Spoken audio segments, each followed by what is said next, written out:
hello guys good morning सबैजनालाई होइन म चाहिँ यहाँ फुलको बुके बनाउँदैछु अन्त फुलको बुके चाहिँ यस्तो प्लास्टिक रिबन उयो युज गरेर बनाउँदैछु बनाइसकेर म तपाईँहरूलाई देखाउँछु कस्तो हुन्छ भनेर ल हेर्नुहोस् मैले चाहिँ यस्तो यो चाहिँ रिबन भयो अन्त यो पेपर अन्त यो प्लास्टिक अन्त यहाँ अब रिबन बनाउनुहोस् कस्तो हुन्छ हेर्नुहोस् ल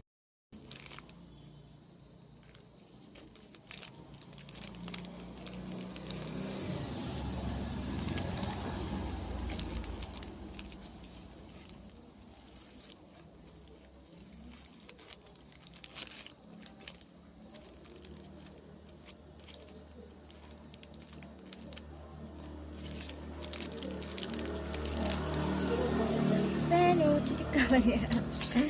time pass guys time pass हेर्नुहोस् कस्तो भएछ कमेन्ट गरिदिनुहोस् चाहिँ फुल बनाउँदै गरेको चाहिँ भिडियो गर्नु पाइनँ हो अन्त बनाइसकेर चाहिँ मैले भिडियो गरेको छु